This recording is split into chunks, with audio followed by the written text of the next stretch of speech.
خلک پاګلان دي چې تا ته ښکنځل کوي، بیا دا خلک پاګلان دي چې پر تا لاس پورته کوي، خلک بیا پر ما ترانې وایي، خلک به بیا زما صفتونه کوي چې الله پاک و ما ته د شهادت مرګ راکړي. خو چې د یو سړي پر سر باندې رب ولاړ او رب یې دفاع کوي، د دا سړي به مشکلات حل یې که به نه یې حل.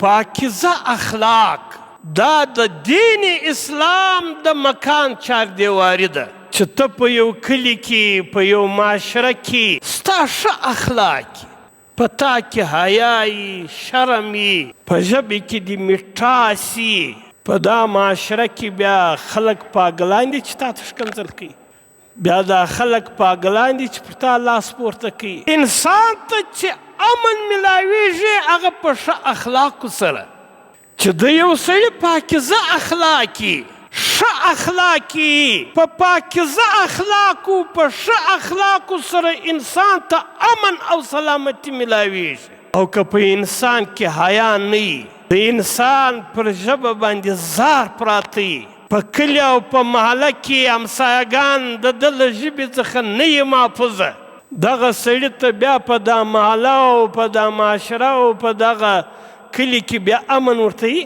لکه په دا چاردیواري چې د یو کور په چاردیواري سره چې انسان له غله څخه محفوظ وي، د یو ډاکو څخه محفوظ وي، په چاردیواري سره ستا عزت او ابرو محفوظ وي. د دین اسلام د مکان چاردیواري هغه پاکیزه اخلاق دي، او د دا چت او د چاردیوارۍ دپاره بنیاد ضروري دی.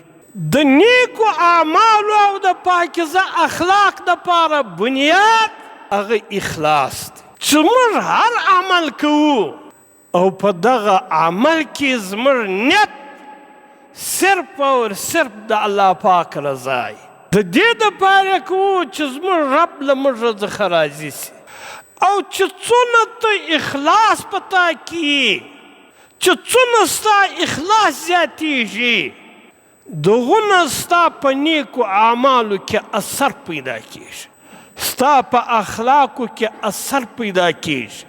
او علما کرام لیکي چې اخلاص درې شیان تباه کوي.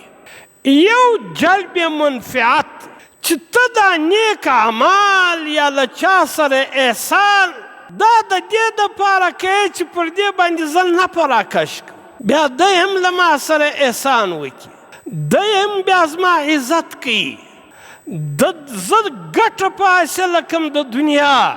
او چې کوم سړي په عمل سره د جلب منفعت نیت و دا اخلاص تباه کوي. ته به دا نیکي او احسان چې کوې صرف او صرف د دې دپاره چې زما لوی رب به و ما ته اجر راکوي. او دویم چې اخلاص تباه کوي هغه خپل تعریف خوښول، چې زه دا احسان له دا خلکو سره کوم د دې دپاره چې دا خلک زما تعریفونه وکړي، خلک بیا زما صفتونه بیانوي، خلک بیا پر ما ترانې وایي، دا د خپل تعریف دپاره له چا سره احسانات کول دا اخلاص ختم کوي. نو ته چې له چا سره احسان کوې، نیکي کوې، نو یو به په دې کې د جلب منفعت نیت نه کوې چې زه به پر دې باندې د دنیا ګټه حاصلوم، بل به تعریف نیت نه کوې چې خلک به زما تعریف کوي، خلک به بیا زما صفتونه کوي. او دریم چې اخلاص تباه کوي هغه دا چې انسان خپله بالادستي قایموي، چې زما پر دې خلکو باندې بالادستي راشي. دا درې شیان دا اخلاص تباه کوي.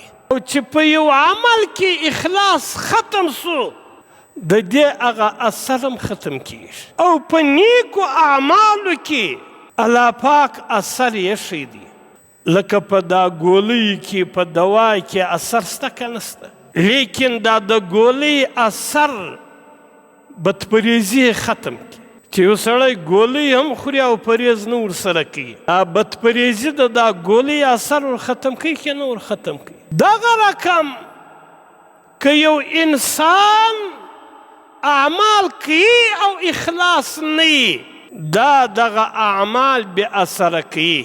حضرت علی رضی الله تعالی عنه یو قول دی، دی فرمایي وای د علم آفت ترک عمل دی.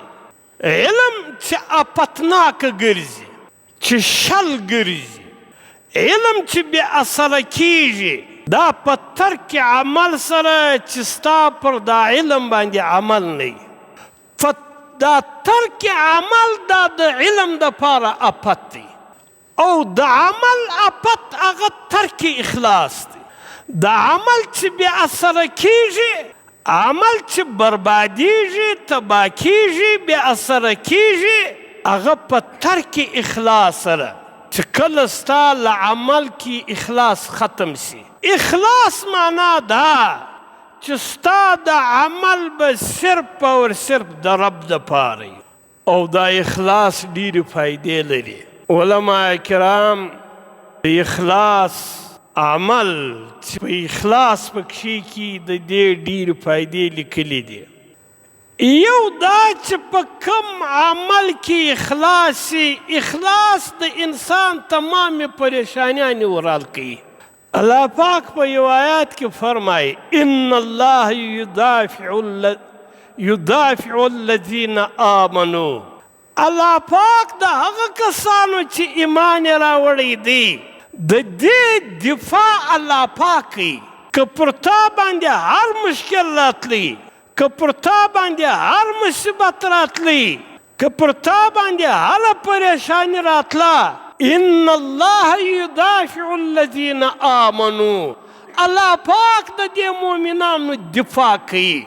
و چې د یو سړي پر سر باندې رب ولاړ او رب یې دفاع کوي، د دا سړي به مشکلات حل که به نه حل.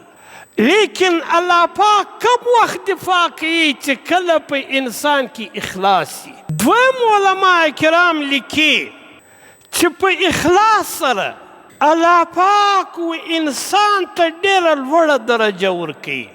په یو روایت کې نبی علیه الصلاة والسلام فرمایي که د یو سړي د شهادت تمنای چې الله پاک و ما ته د شهادت مرګ راکړي، دا خو په زړه کې د ده دا تمنای، دا سړی که پر خپل کور پر بستره باندې مړ هم سي، الله پاک یې د قیامت په ورځ د شهداو په صف کې راپورته کوي. نو اخلاص دا و انسان و لوړې درجې ته رسي. بله فایده علما کرام دا بیانوي د اخلاص چې کوم سړی مخلص وي الله پاک یې له فتنو څخه محافظه کوي. دا یوسف علیه الصلاة والسلام دا زلیخا پساوي، په فتنه یې مبتلا کوي، لیکن په بندو کوټو کې یوسف علیه الصلاة والسلام له دغه فتنې څخه الله پاک محافظه کوي. الله پاک په یو آیات کې فرمایي چې ما دی ځکه محافظه کوي له دا فتنې څخه انه من عبادنا المخلصین، دی زما له هغه مخلصینو بندګانو څخه چې په ده کې اخلاص و. علما کرام لیکي چې کوم سړي کې اخلاص وي الله پاک دی له هر قسم فتنې څخه محافظه کوي.